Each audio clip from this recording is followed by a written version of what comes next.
Hi, my name is Carrie Walker, and I'll be facilitating the Village's Health presentation on our Healthy Weight Loss Boot Camp. Please keep in mind that the information contained in this presentation is for educational purposes only and should never take the place of advice from your healthcare professional.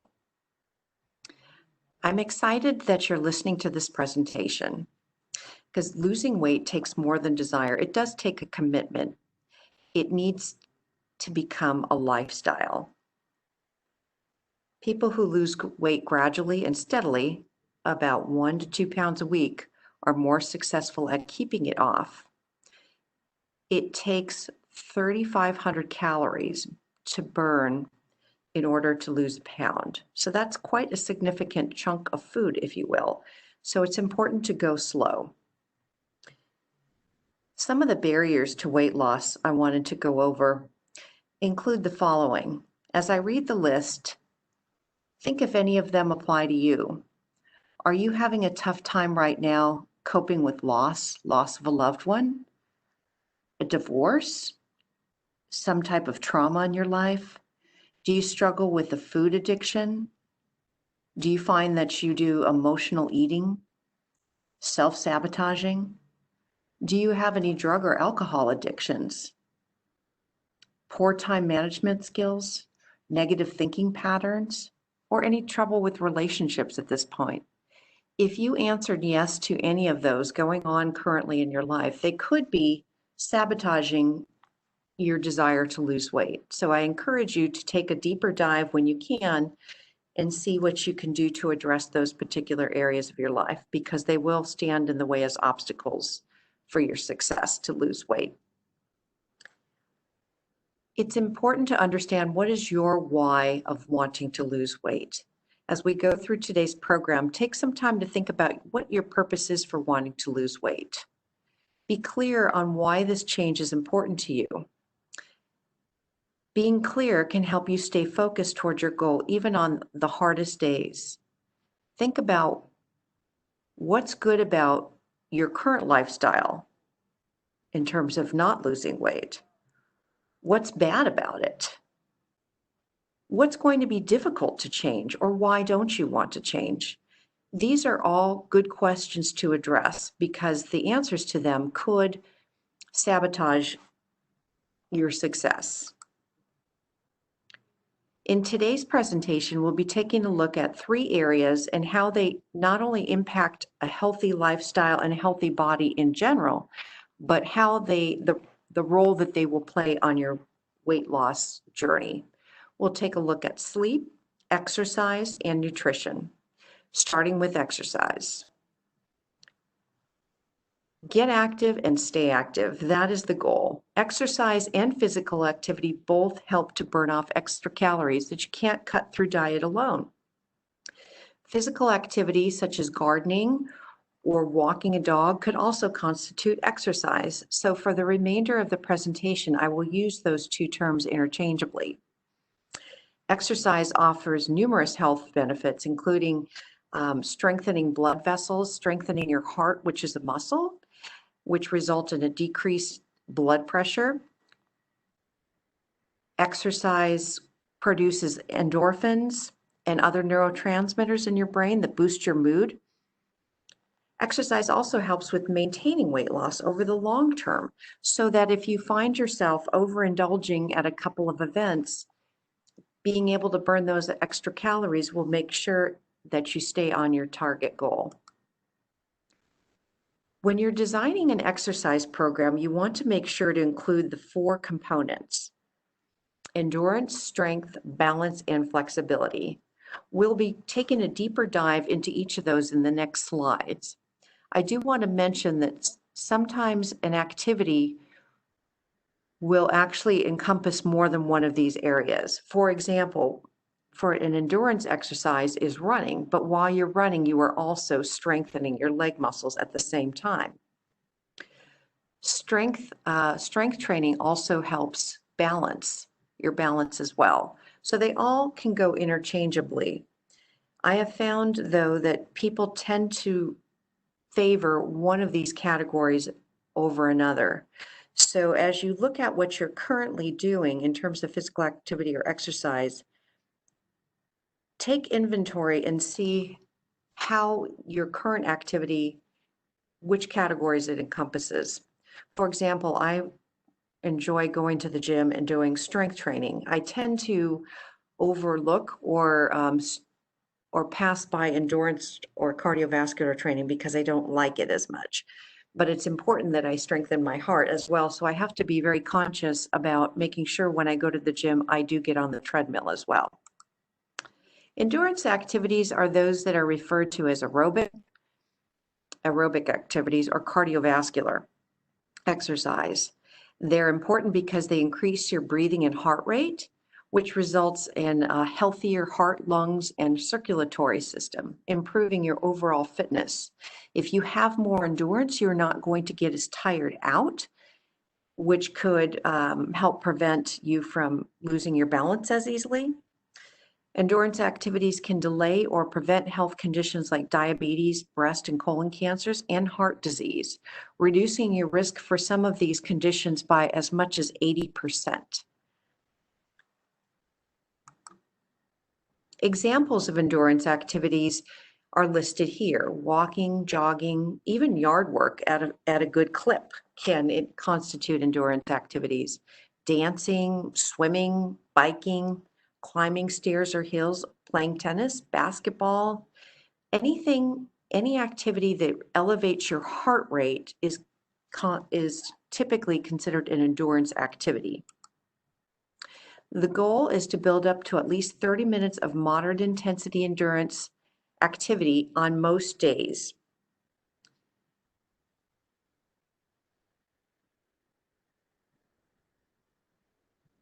In terms of raising your heart rate, a good test is that you should still be able to talk when you're exercising. If you find that you're getting so out of breath that you can't talk, it's likely you could be elevating your heart rate a little too much. The rule of thumb is that you should be able to continue a conversation but not sing. If the goal is to actually lose pounds, you would have to increase your activity up to 45 to 60 minutes of daily per day if you actually wanted to burn those extra 3,500 calories. As I said, the goal is to be able to talk and continue a conversation with someone while you're participating in an endurance activity, but not so much that you can sing. I wanted to give you an example of something that you can do right in the comfort of your own home in terms of cardiovascular exercise. It's important before you start any exercise program to consult with your doctor. So to be sure to set healthy goals of what you can and can't do, particularly if you have any joint issues or if you haven't exercised in a long time. If you haven't exercised in a long time, simply walking around your house could be helpful. There are several apps that will actually send a reminder on your phone so that you get up and walk around the house every 30 minutes. In addition to walking around the house, you may consider just marching in place as you see the woman doing here. If you stand up and make sure that you're on a flat surface with no throw rugs or anything that you can trip on, with good supportive shoes, marching in place even for 2 minutes will elevate your heart rate. So if rain is shutting down your pickleball game or your activity that you're planning on doing outside, you can still do this inside. It might be fun to just put on a timer and then march to your favorite program, or get up from your chair and march during the commercials. All this will help you get a stronger heart rate, or strengthen your heart rather, and get in better shape. You can even do these seated or seated.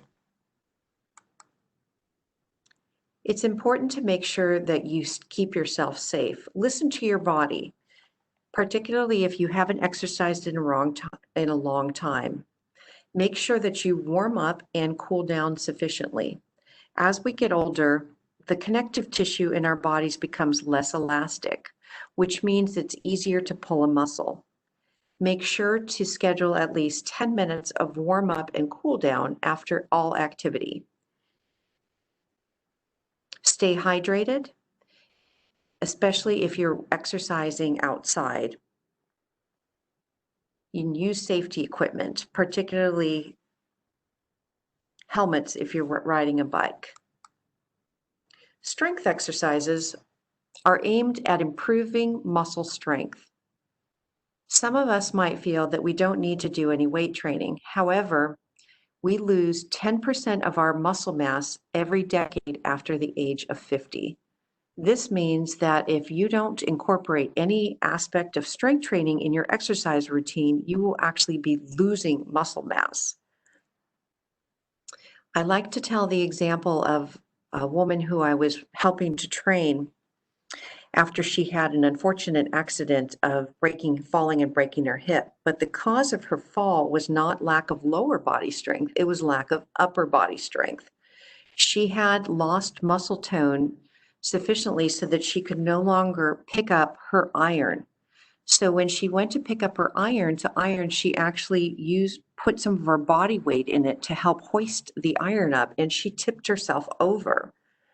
So women in particular, we have less muscle mass to start off with. So if we're not incorporating strength training into our daily activities, our weekly activities, we will actually be getting to a point where we may not be able to safely do activities of daily living, such as opening up jars, picking up things, etc. So strength exercises involve lifting or pushing weight. The goal is to build up to at least 30 minutes of strength training on all of your muscle groups at least 2 days a week. It's important to make sure that you don't exercise the same muscle group on any 2 consecutive days. So one strategy may be to do upper body strength training one day and lower body the next. An example of upper body strength training are arm curls. In order to do these at home or in the gym, you're going to stand with your feet shoulder width apart. You want to hold the weight straight down at your sides, palms facing forward, and breathe in slowly. Breathe in slowly as you lift the weights up, and exhale as you lower the weights. You can challenge yourself more by building in a pause. If you hold the position at the top for a little bit longer, or you slow down the rate at which you lower the weight, both of those will add more challenge. You can do these exercises at home with weights, or you could grab other available items such as soup cans or water bottles. Here's another example of a exercise that you can do at home. You can face a wall. This is a wall push-up. It's not as difficult as a typical push-up because you're not getting all the way down on the floor. But as you see here, you're still going to challenge the same muscles in your chest. Anytime we're pushing forward on something, we're using our chest muscles and our tricep muscles. So in this case, you're going to lean your body forward and place your hands on the wall flat. Slowly breathe in as you bend your elbows and lower your upper body toward the wall in a slow, controlled motion, keeping your feet flat on the floor. Hold the position for 1 second and then breathe out and slowly push yourself back until your arms are straight. Repeating this 10 to 15 times will give you a good upper body chest workout. Toe stands are an example of an exercise you can do to increase your lower leg strength. You can stand behind a sturdy chair or grab onto the countertop in your bathroom or your kitchen. Again, you're going to breathe out and slowly breathe out as you flex your muscle. And hold for 1 second and breathe in as you slowly lower your heels to the floor. Repeating up to 10 to 15 times is a good workout, easily incorporated. You can do that even before you go out walking. If you are just beginning to incorporate a strength training into your exercise routine, you may consider linking it to your endurance activity so that you make sure that you do incorporate it regularly during the week. For example, before I go out for a walk, and then when I come back in, I do these exercises. And that's my pattern. That way I make sure that they're in my schedule each week. With strength exercises, it's important to start lightly and add resistance gradually. You want to aim somewhere between hard and very hard for you to lift or push the weight. If you can't lift a weight at least 8 times in a row, it's probably too heavy for you. You want to lift for 3 seconds, hold for 1, and then return to the starting position in 3 seconds, building up to at least 10 to 15 repetitions for each exercise.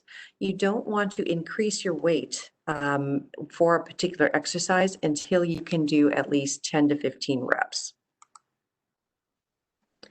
Here's some more additional items that you can find around your house to use for exercise. Paint cans, books fastened with a string or belt, tennis balls, food cans, beans, any of those are great props to use. A couple of safety tips when you're doing strength training exercises. Number 1, do not hold your breath. Otherwise, it will increase your blood pressure. You want to use smooth, steady movements, no jerking or pulling. Remember, I said earlier that our connective tissue in our bodies is less elastic as we're getting older, so it's much easier to pull a muscle. Always use proper form. You'll find that when you're using proper form when exercising, the exercise will probably be more difficult. But using proper form will avoid putting undue pressure or stress on joints. Speaking of which, you never want to lock your joints, so your elbows or your knees when you're doing these exercises. Be sure to listen to your body. Muscle soreness is normal, particularly if you're just starting out, but pain is not. The next group of exercises we're going to take a look at is balance exercise. They're important because they prevent falls.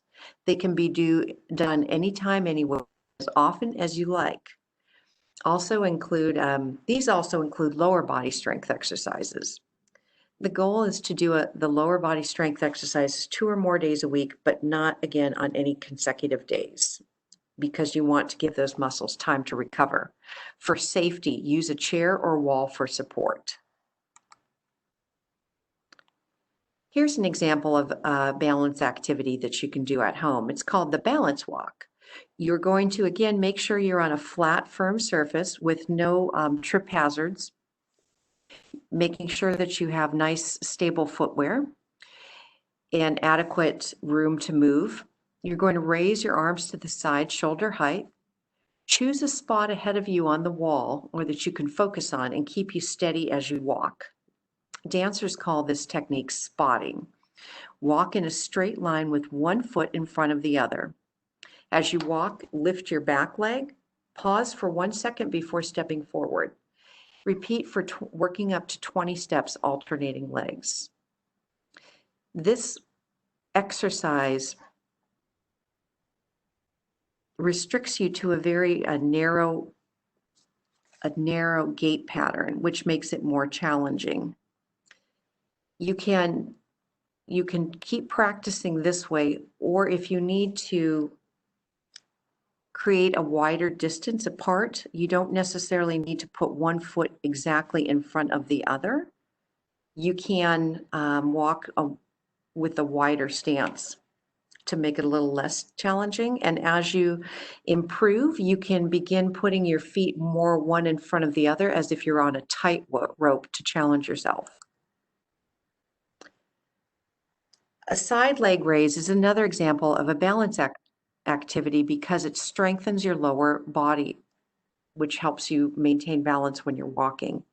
Again, an example is standing behind the sturdy chair or on grabbing onto the counter. Breathe out and slowly lift one leg to the side. Keep your back straight and your toes facing forward. The leg you are standing on should be slightly bent. You can hold the position for a second. Breathe in as you slowly lower the leg, repeating up to 10 to 15 times, and then switching over to the other leg. If you find that this is too challenging for you, you may consider alternating legs after slower increments. For example, do 2 leg raises on the right and then switch and do 2 legs on the left and then alternate back and forth so your leg is not getting as fatigued by doing as many repetitions. Flexibility exercises are the next category we're going to look at. They are important because they increase your range of motion. Range of motion is necessary for us to do a lot of things during our day, including getting dressed, reaching for things out of like in a cupboard. You want to build 3 to 5 repetitions at each session, holding a stretch for 10 to 30 seconds. Again, it's important to stretch slowly and smoothly, not jerking or pulling on your muscles. Flexibility exercises lengthen the muscle just as strength and exercises contract the muscle.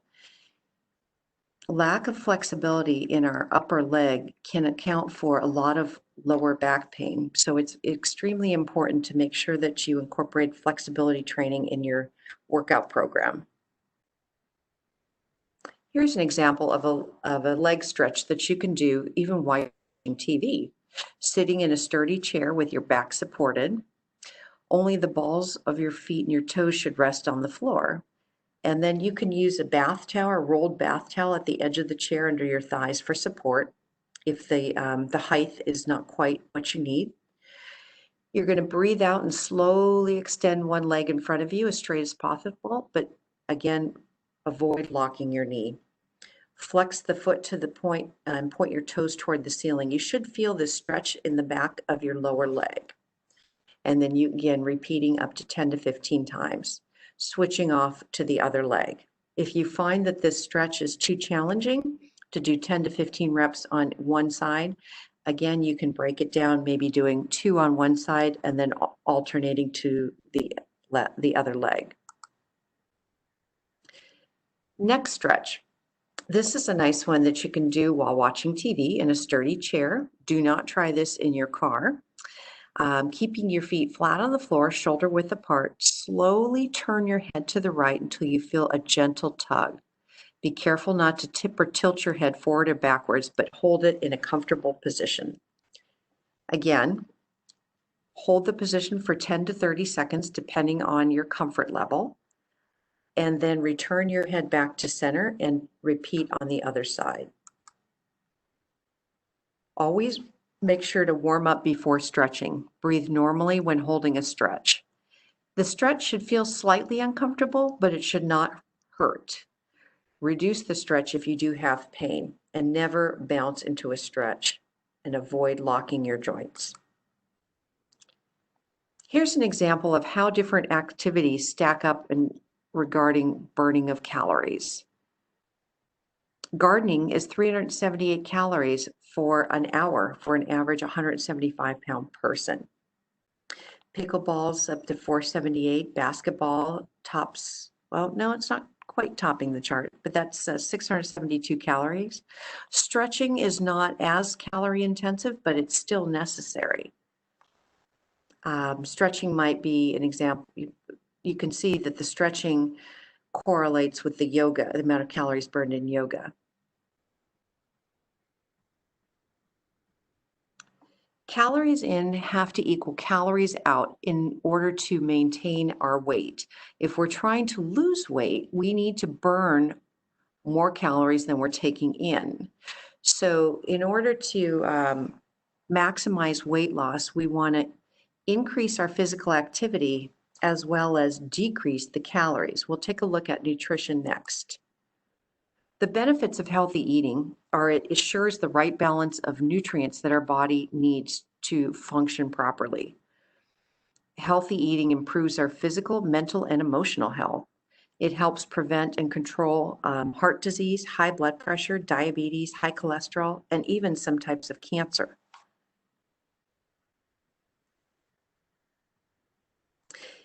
In 1992,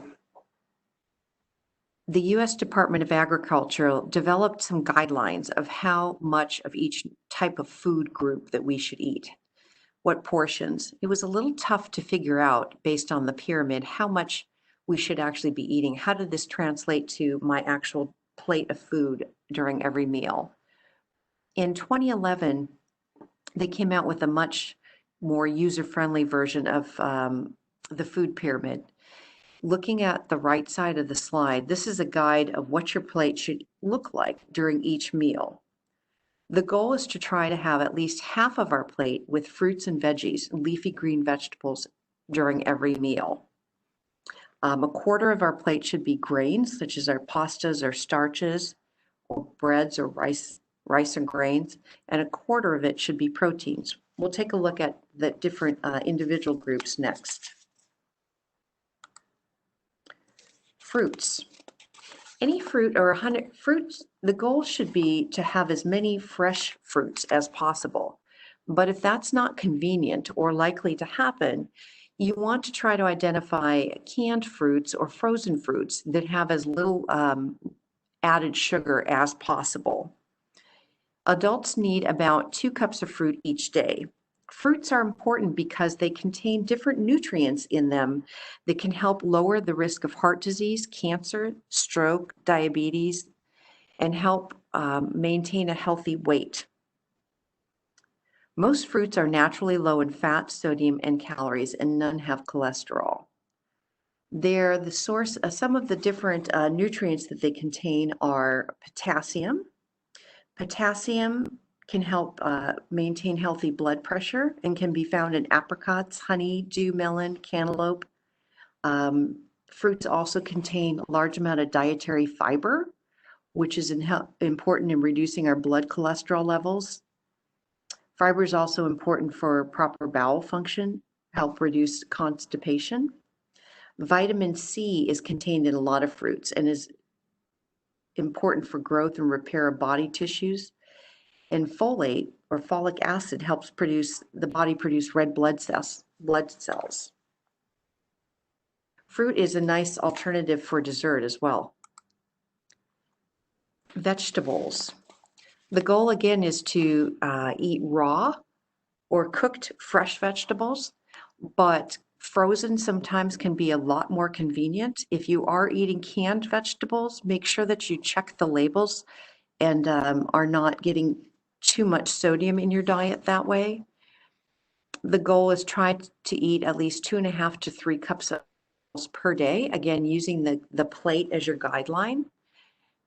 One tactic that might be helpful to increase the amount of fruits and vegetables you're eating is if you find yourself going out to eat frequently, is if you are offered the choice of sides, you might want to consider having 2 vegetables as your sides rather than having a starch and a vegetable. Some of the important nutrients in vegetables are vitamin A, vitamin C, selenium. The reason we're told to eat fruits and vegetables is not just because they're good for us. It's because they contain nutrients that our body needs. And if we don't eat the fruits and vegetables that contain these nutrients, our bodies are not going to function correctly. And over time, not having the correct nutrition can lead to a lot of the chronic disease conditions. I personally think that that's good news because that means that it largely puts the responsibility of reducing risk for chronic disease in our hands, and it's very doable. Grains are important because they contain quite a bit of fiber. You're looking for foods made from wheat, rice, oats, cornmeal, barley, or other cereal grain. Grains are typically divided into 2 subgroups, whole grains and refined grains. You want to aim to try to eat the whole grains. Consuming whole grains as a part of a healthy diet may reduce your risk of heart disease.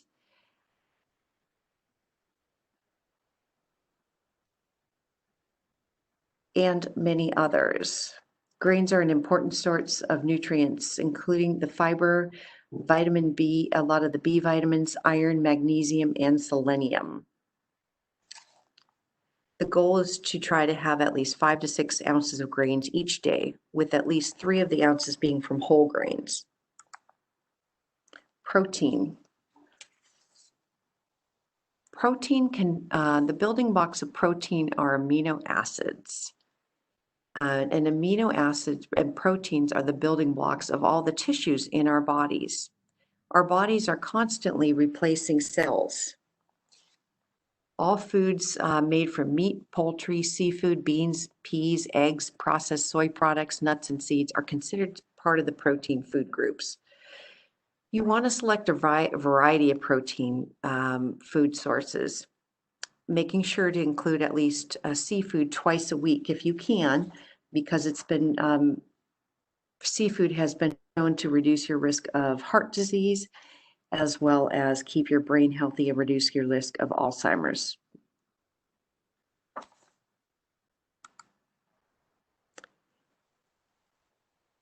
Fluid milk products and many foods made from milk are considered part of this group.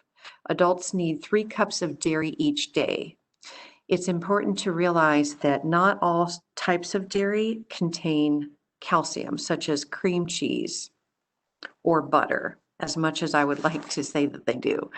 Dairy is important to consume because it's linked to improved bone health because of the calcium and the vitamin D that it contains. If you are not consuming adequate amounts of dairy, work with your healthcare provider to determine how else you can get those nutrients into your diet on a regular basis. The Village's Health has registered dietitians that are happy to help you with that.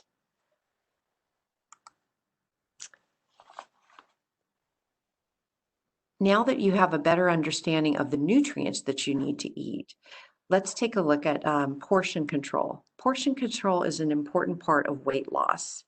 Eating healthy foods alone is not going to help you lose weight if you are eating more than you need. The average adult needs about 1,700 calories per day. So you want to work backwards and identify which foods contain the nutrients that you need, but then also look at the portion size to make sure that you're not consuming over what you need calorie-wise. Some tips if you're going out to eat are ordering an appetizer size portion of a meal or the a la carte version of something.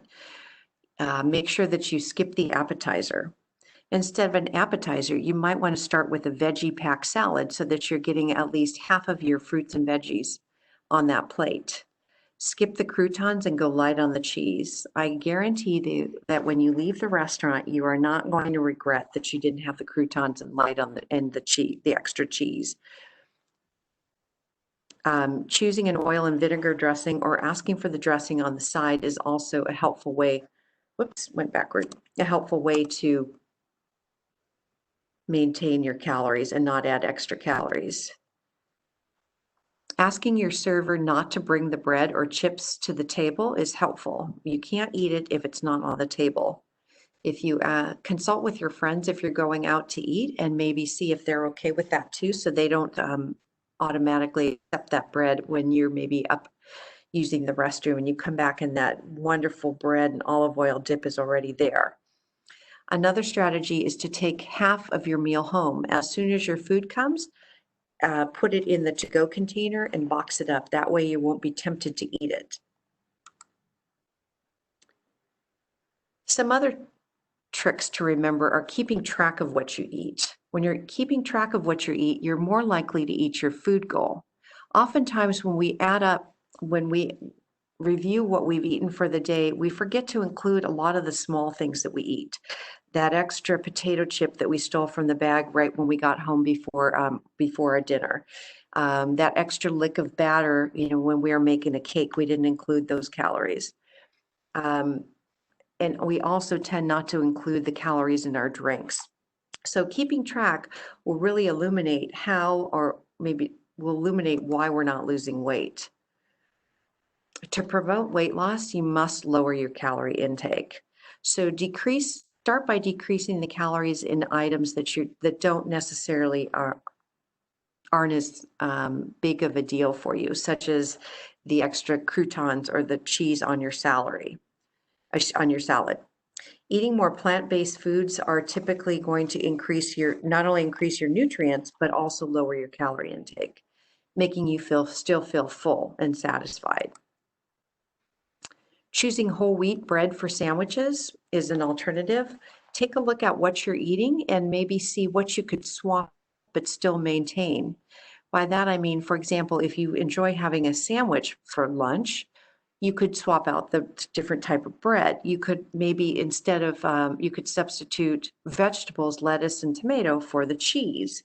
So start to look and see what are some of the small choices or substitutions that you could make that would greatly reduce your caloric intake, but still have the foods that you like to eat. Substituting red sauces for cream sauces on your pasta is a good bet. And also substituting oil and vinegar or vinaigrettes for creamy salad dressings is going to help. Don't add extra butter or salt to your veggies when they're cooked. And when you go out, ask for steamed, grilled, or broiled fish or proteins. The average 20 ounce of soda contains 240 calories. So by substituting water, you've saved yourself at least 240 calories per meal. Remember that when you're going out and if you order a soft drink, you're likely to have a refill, not even thinking about it, which doubles your calories, elevating it to 440 calories, and you haven't even eaten your meal. If you're not sure how many calories something has, ask for clarification. Some other tricks to remember is you can control your hunger with filling foods low in calories, things that will fill you up, make you feel satisfied, but not add the extra calories. Foods such as lower sodium soup, salad, fruits, and vegetables can help you fill up without adding the extra calories so that you're not likely to overeat when your main meal comes. Research shows that people feel less hungry when they've eaten a certain volume of food. High fiber foods such as fruits and vegetables can provide that feeling of fullness. And since they digest more slowly, it's going to make you feel full longer and satisfied, so you'll be less likely to eat a snack later. Plan ahead. If you're going out to eat, have a healthy snack before you go. And arrive with a plan at a restaurant, knowing ahead what you're going to order. Restaurants that have more than 10 locations are mandated to have their calorie content of their meals posted online. Here's a couple of examples: Bonefish Grill and Olive Garden. It's possible when you review these different meals, you can still eat at your favorite restaurant, but have something with considerably less calories. Staying at home and not going out at all is probably not as likely of a habit for you to keep. So instead of punishing yourself, just take some extra time before you go to those restaurants and review some lower calorie options.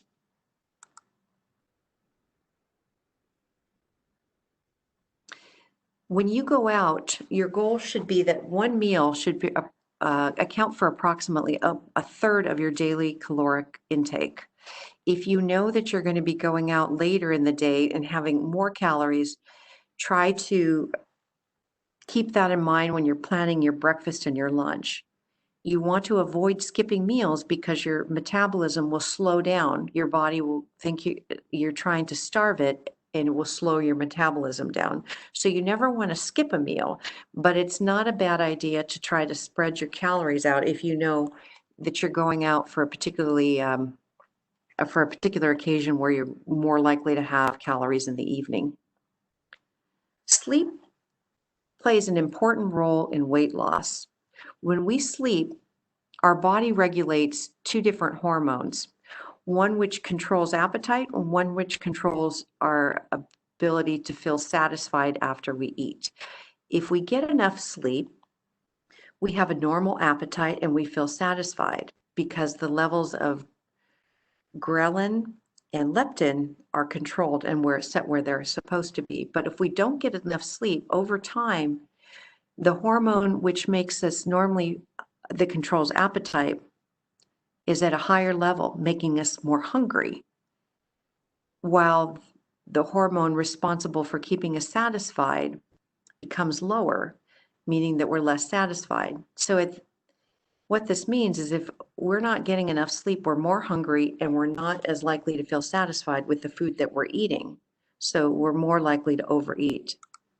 Not a good idea if you're trying to lose weight. Sleep is important for a lot of different reasons. Initially, it was thought that when we're sleeping, our body is just resting.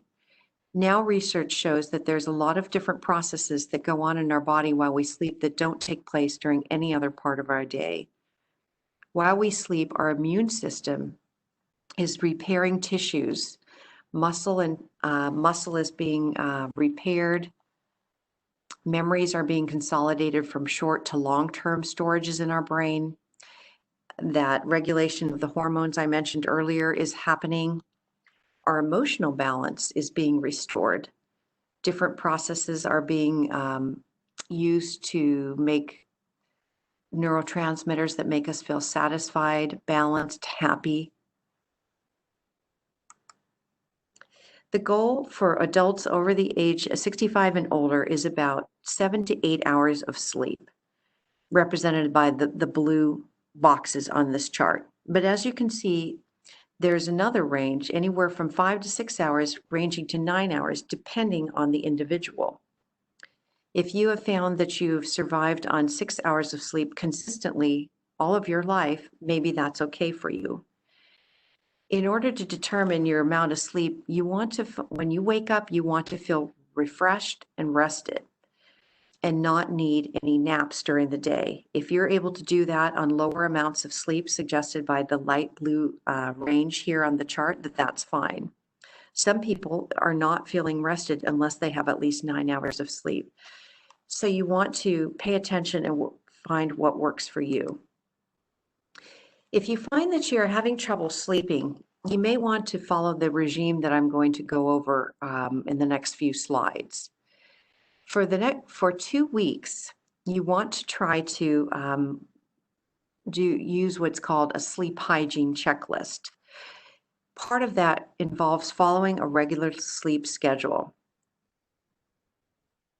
Go to sleep at the same time each day and get up at the same time. Take a look at your average schedule. Don't set a time of going to bed at 8 o'clock if you know that on the weekend you're going to be out consistently later, not coming into 11 o'clock. Perhaps a more realistic time for you would be 10 o'clock. So identify a time that you're going to go to bed every day, and as well as get up. It's important to maintain this.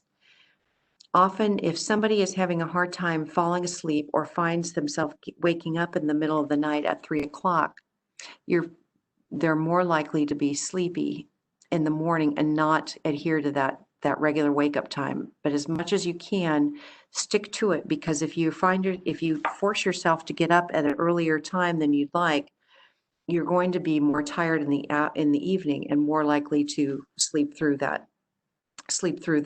night the next night. So also important, in addition to establishing regular times that you're going to bed and getting up, is developing a bedtime routine. You shouldn't go to bed just after you're done with doing everything. Otherwise, your brain is more prone to keep going. So you want to develop a routine that's relaxing, and it should be consistent. Reading a book, having a cup of herbal tea, something that your body unconsciously will identify as the pre-sleep routine. Some other ideas are keeping the bedroom dark, not too hot or not too cold, but definitely on the cooler side. Our body temperature drops at night, right before sleep. So the room should be anywhere ideally between 68 to 74 degrees. Excuse me, to 72 degrees. Another tip to make sure that it's cooler in your room could be a ceiling fan. Make sure that you have a comfortable mattress, pillow, and enough blankets. If you've had the same mattress for years, it may be time to reevaluate. If you find that you now have joint, if you have knee and hip problems, perhaps that mattress isn't comfortable anymore.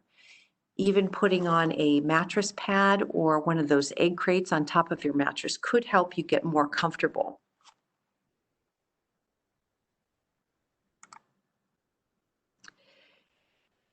Even if you find that you are laying awake during the evening and not getting as much sleep, avoid the temptation to nap during the day, because you want to get your body back into a different rhythm. So if you start napping during the day, you're not going to be as tired during the night. So at some point, you've got to have the discipline to do that. Otherwise, you won't get out of that yo-yo cycle. Exercise is extremely important. Initially, it was thought that you don't want to exercise up to 3 hours before you go to bed. Now research is showing that exercise plays such a critical role in good quality sleep that it's more important to exercise in the evening if the option is not exercising at all. But everybody's different, and just pay attention to how alert you become when you exercise.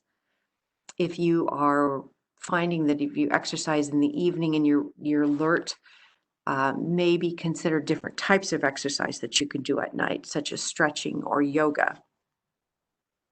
Another alternative to exercising in the evening is if time is a factor for you, you may consider dividing up your exercising 10 minutes after breakfast, 10 minutes after lunch, and 10 minutes after dinner, so that you get it all in. Be careful about when and how much you eat, and also your caffeine consumption. Eating large meals prior to bedtime can keep you awake as your body digests food. The goal would be to eat your dinner, your main meal, about 5 or 6 o'clock in the evening. If you find that you get hungry later on, then have a light snack instead. Some people will say that since they get hungry, they don't want to eat until later. But the problem with that is twofold. Number one, your body could keep you up while it's digesting the food. Plus, if you're going to bed on a full stomach, you're not burning as many calories on that full stomach. So you're more likely to gain weight if you're eating later in the evening. Stay away from caffeine late in the day. 60% of us can metabolize caffeine in about 4 to 6 hours. The other 20% of us are extremely sensitive to the caffeine, and it can take up to 12 hours to metabolize the caffeine. While the other 20% will report that they can have a cup of coffee right before bed and not have a problem. So really just pay attention to how your body responds to caffeine. If you find that you're extremely sensitive, you might also want to consider not having chocolate. I know it sounds painful, but chocolate does contain caffeine, so that may be a trigger for you.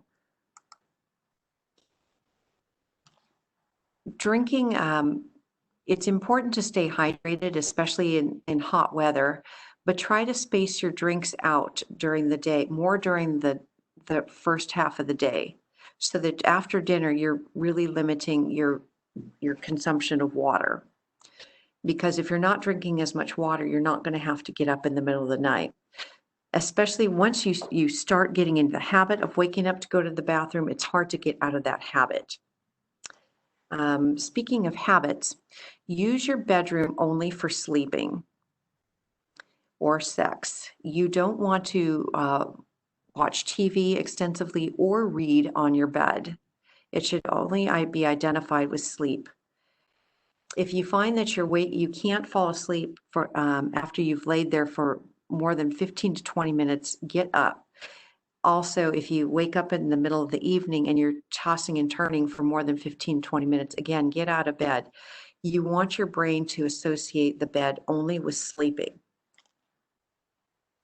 Research has showed that if you get up in the middle of the night, you typically won't stay up for more than 2 hours. And you won't typically do this for more than a couple days in a row.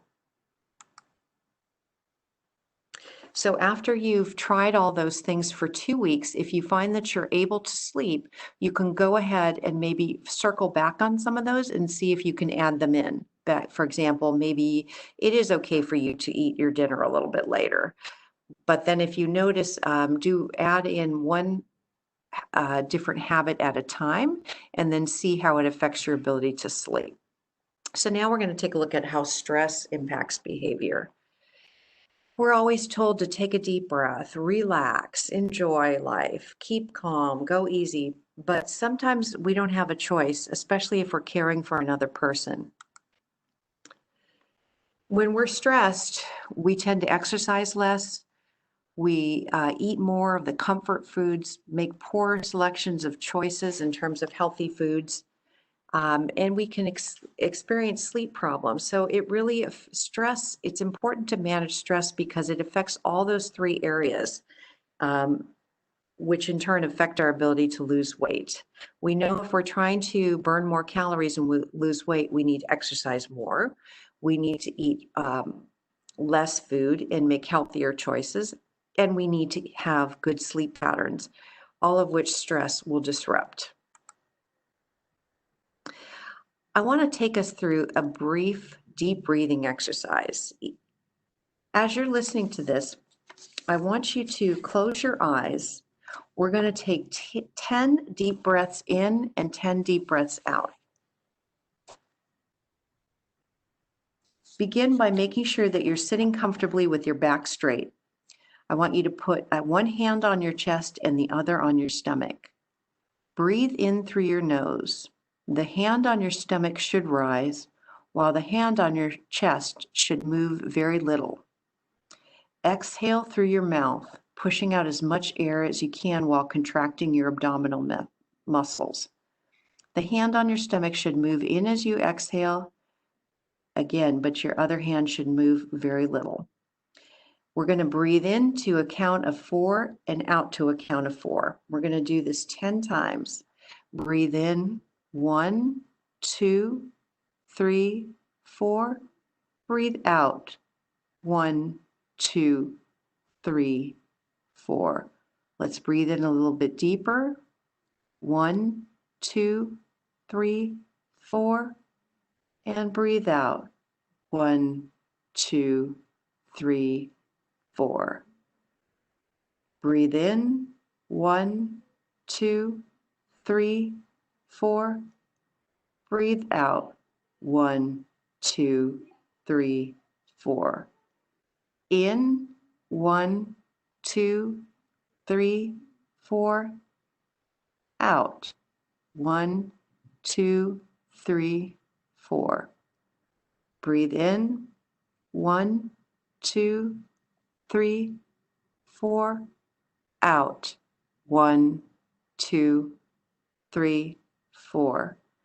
This time breathe into 8. 1, 2, 3, 4, 5, 6, 7, 8.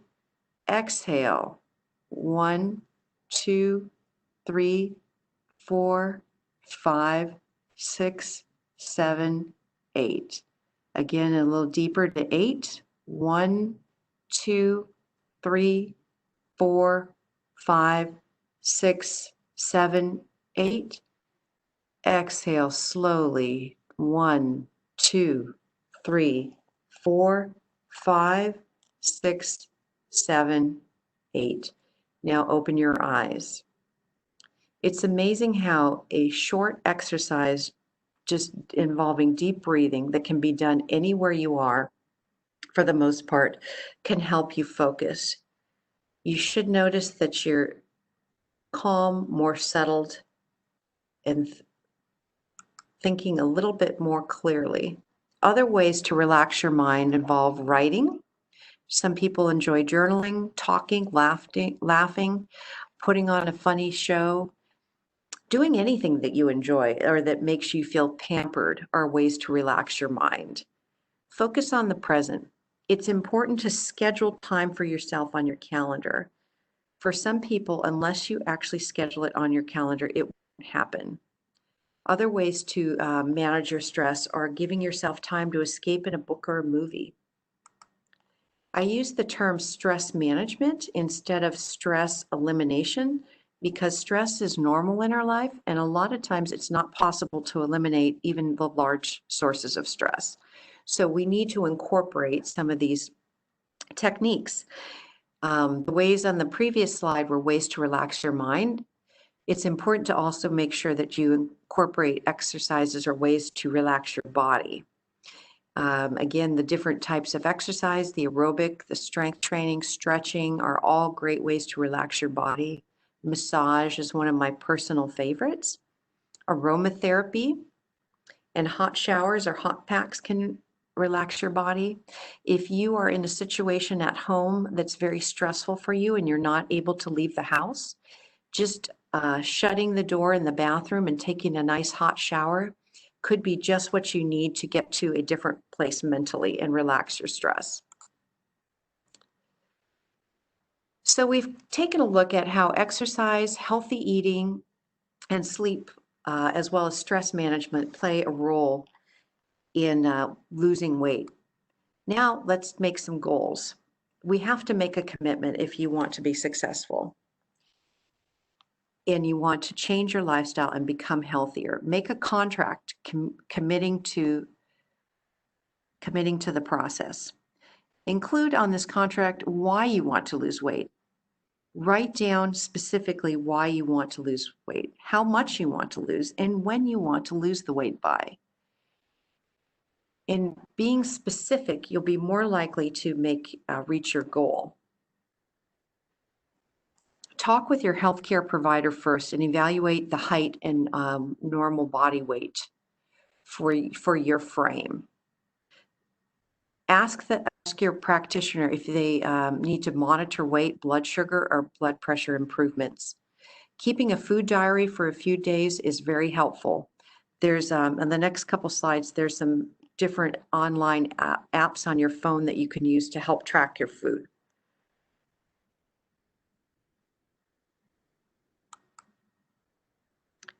The body mass index is one tool that's used to set a healthy body weight. You're going to look at your weight and your height. Although this is a good guide, it's important to recognize that different body types have